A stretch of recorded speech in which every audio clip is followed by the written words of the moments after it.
Polisi membongkar modus penipuan info kiriman paket lewat pesan singkat yang menyertakan link aplikasi. Menurut aplikasi tersebut, pelaku menguras rekening korban setelah meretas dan menguasai ponsel dan seluruh data di dalamnya.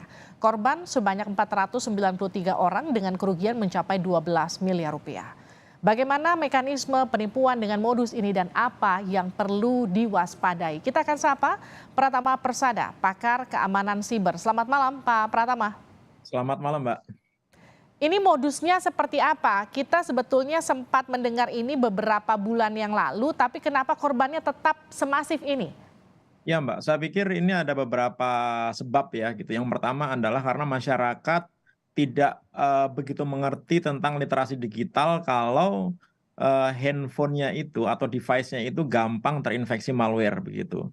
Kemudian juga masyarakat kita ini terlalu percaya sama orang begitu. Sehingga kan sekarang ini banyak orang belanja online ya gitu sehingga biasanya kurir gitu motoin barangnya kemudian ngasih tahu ke kita, Pak, Bu, barangnya sudah sampai ya gitu. Nah, ini kebetulan yang dikirim itu bukan gambar tapi adalah aplikasi, apa ekstensinya APK gitu. Masalahnya tidak semua orang ngerti masalah IT kan, nggak ngerti masalah teknologi begitu. Sehingga ketika ada orang mengaku kurir gitu, seolah-olah dia kurir ngirim gambar ini udah nyampe ya gitu. Begitu diklik ternyata nginstal aplikasi. Nah, celakanya sebenarnya ketika ngeklik link itu akan diminta permission gitu. Apakah boleh ngakses SMS, apakah boleh ngakses data, apakah boleh ngakses phone book, apa boleh.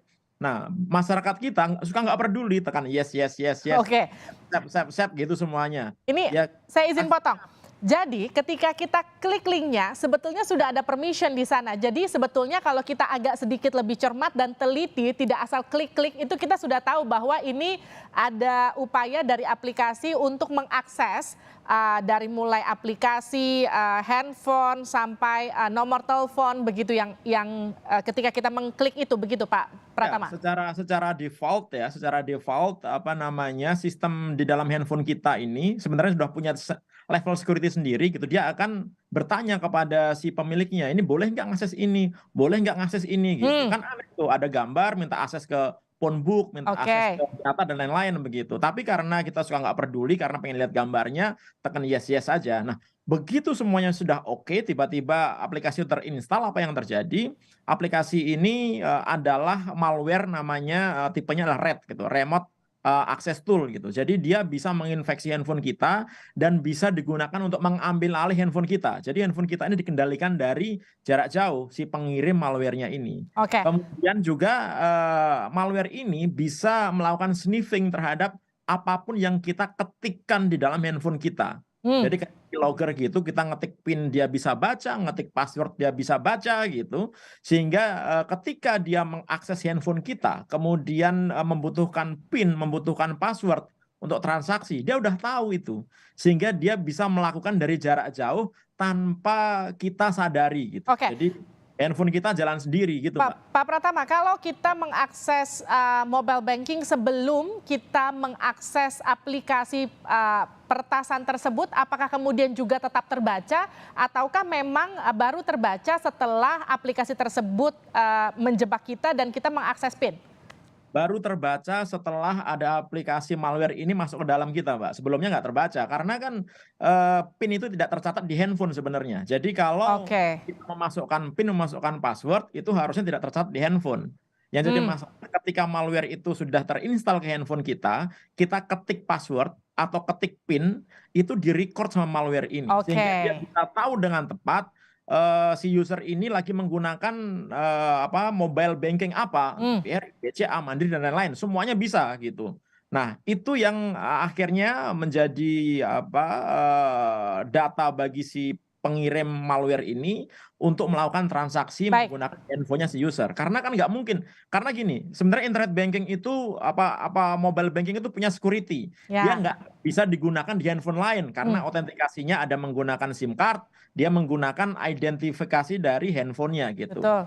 Dia nggak bisa kalau misalkan orang lain kemudian nyoba-nyoba menggunakan mobile bankingnya device lain gitu. Oleh karena itu cara paling gampang gimana? ya menguasai atau mengendalikan handphone si pemiliknya langsung gitu. Bagaimana caranya? Ya mengirimkan malware. Nah, ini terjadi kan. Oke, Nah, Pak Pratama, kemudian ini juga ya, maaf saya potong. Ini kan ya korbannya sudah 900 lebih yang lumayan ya, ketahuan. Bisa ya, jadi sebetulnya betul. korbannya lebih banyak lagi daripada itu. Pasti jauh lebih banyak. Oke, Nah, sekarang kalau misalnya saya sempat ya, pencet linknya, saya tahu ya. dari mana saya itu sudah kertas atau belum. Saya bisa cek di mana dan apa yang bisa saya lakukan. Jadi sebenarnya kalau malware-nya itu terinstall secara background, kita nggak bisa Mbak tahu bahwa handphone kita ini sudah terinstall malware apa tidak, kecuali kalau kita pasang antivirus ya. Makanya Hmm, antivirus ini mandatori, sangat penting sekali. Banyak antivirus gratisan bisa dipakai. Oleh karena itu yang nonton tayangan ini harus pasang antivirus gitu, karena bisa menjaga kita dari malware. Tapi kalau sudah masuk, kita nggak bisa ngecek. Kenapa? Karena ini hidden, nggak ada aplikasinya, nggak kelihatan gitu. Nah, oke. tapi kita bisa merasakan tanda-tandanya kalau misalkan handphone kita ini kena malware apa enggak gitu. Hmm, Misalkan yang pertama, kita pakai pulsa biasanya pakai data yang biasanya habis dalam waktu sebulan 10 giga, ternyata dia habisnya dalam seminggu udah habis gitu. hmm.